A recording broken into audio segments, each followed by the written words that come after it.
Induce current की direction कैसे निकालेंगे, एक एग्जाम्पल की हेल्प से समझते हैं। बहुत इंपॉर्टेंट क्वेश्चन है। ऐसे क्वेश्चन एग्जाम में बोर्ड में बहुत पूछे जाते हैं। बस ध्यान से देखना फिगर में कैसा मैग्नेटिक फील्ड दिया गया है और फ्लक्स में चेंज कैसा हो रहा है, बढ़ रहा है या घट रहा है। आइए देखते हैं। दो फिगर दिए गए हैं, दोनों लूप्स हैं। एक loop uniform magnetic field perpendicular to the plane inward है, उसमें अंदर जा रहा है v वेलोसिटी से, और दूसरा लूप बाहर आ रहा है।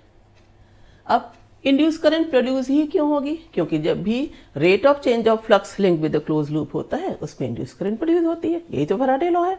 और फैराडे लॉ में मैथमेटिकल फॉर्म में लिखने के बाद माइनस साइन भी तो लगाते हैं। माइनस साइन लगाते हैं ड्यू टू लेंज रूल।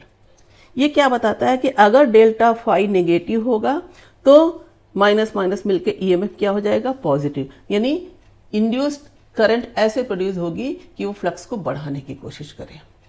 इसका उल्टा, अगर flux link with the circuit ज़्यादा हो रहा है तो इंड्यूस करंट ऐसे प्रोड्यूस होगी कि उसे कम करने की कोशिश करे। यही लेंज रूल है।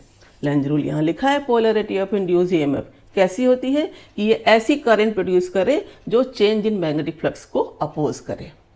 ये अगर याद है तो बस पहला लूप क्या हो रहा, अंदर जा रहा। कैसी फील्ड लाइंस बढ़ती जा रही हैं? क्रॉस वाली। अपोजिशन क्या होगा? क्रॉस वाली फील्ड लाइंस ना बढ़ें, तो अगर ये तो जाने पर बढ़ेंगी ही तो हम डॉट वाली फील्ड लाइंस प्रोड्यूस कर दें।